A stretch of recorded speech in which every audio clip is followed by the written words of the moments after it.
Welcome back to YouTube channel Chemistry Live UGPG. Today we'll talk about Introduction to Inorganic Chemistry Lecture 6.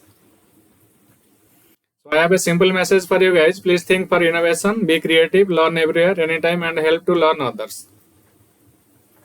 So let's start lecture 6. So when we talk about the chemical bonding, so mostly we deal with, we study the covalent bond, then coordinate bond or dative bond, then metallic bond, and theories of covalent bonding and ionization energy.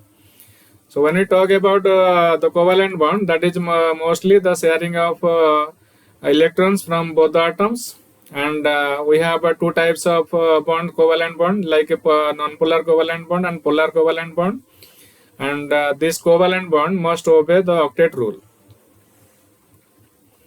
Similarly, when we talk about the ionization energy, that is the energy to remove the loosely bound electron from the isolated gaseous atom. And we have different successive ionization energy like first ionization energy, second ionization energy and third ionization energy. And while talking about the covalent bonding, we need to know what is the octet rule, Lewis theory, Sedgwick-Powell theory, BSEPR theory, valence bond theory, hybridization and molecular orbital theory. We already know what is a covalent bond, what is a dative bond and what is a metallic bond. So a covalent bond results from sharing of a pair of electrons between two atoms where each atom contributes to one electron to the bond. And a coordinate bond, an electron pair bond where both electrons originate from one atom and none from the other. It's called a coordinate or dative bond. So this atom A has both the electron and B atom has no electron. So this A atom will donate its pair of electron to atom B, vacant orbital of B, giving rise to the AB coordinate bond. So one of the coordinate bond is formed, and once it is formed, it is identical to the normal covalent bond. So here examples of dative bond. So we have ammonia, lone pair of electron, and H plus has nothing, no electron in its orbital. So they will donate, nitrogen will donate its pair of electron forming NH4 plus, the dative bond. Similarly, fluoride minus, and it will donate its pair of electron to the Lewis acid BF3 giving rise to BF4 minus. Similarly, you can have lone pair donation from ammonia to the Lewis acid BF3 giving rise to the dative bond. So let's talk about the metallic bond. So metallic bond is made up of positive ions packed together, and the negatively charged electrons hold the ions together.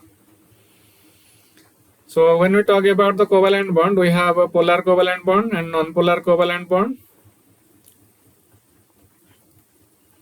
So you can see here, when both atoms have same electronegativity like a chlorine Cl2, that lead to the non-polar covalent bond.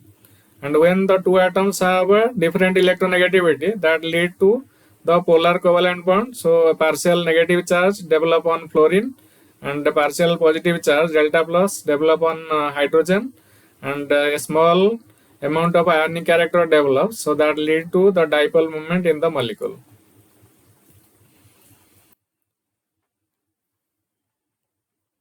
So now let's talk about the polar molecule that will have a high dielectric constant, and non-polar molecule will have a low dielectric constant.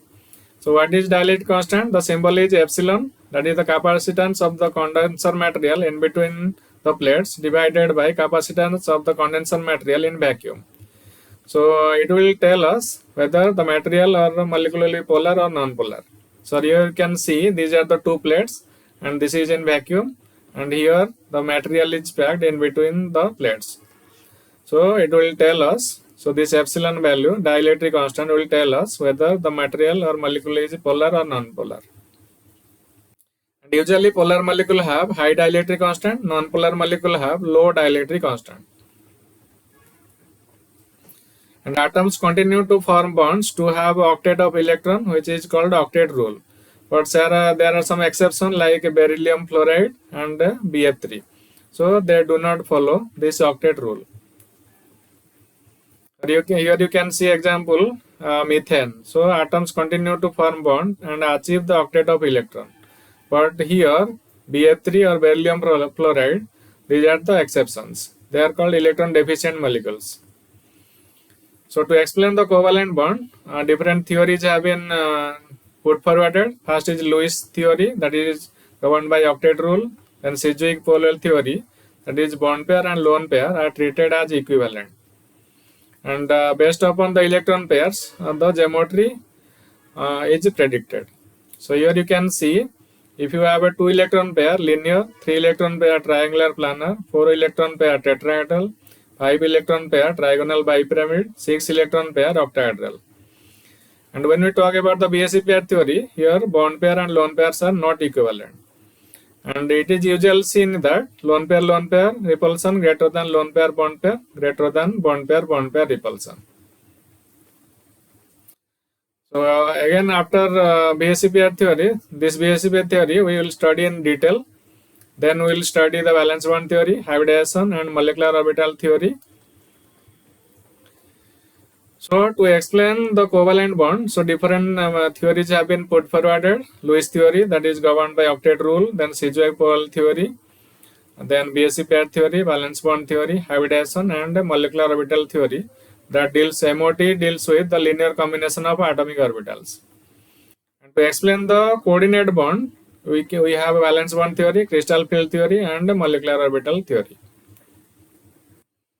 So the final frontier, that is inorganic stereochemistry, that is the sub-discipline of chemistry, involves the study of relative spatial arrangement of atoms that form the structure of molecule and their manipulation. Now I would like to acknowledge Notebook LLM for making some slides from my notes, and that is for the better understanding of the students.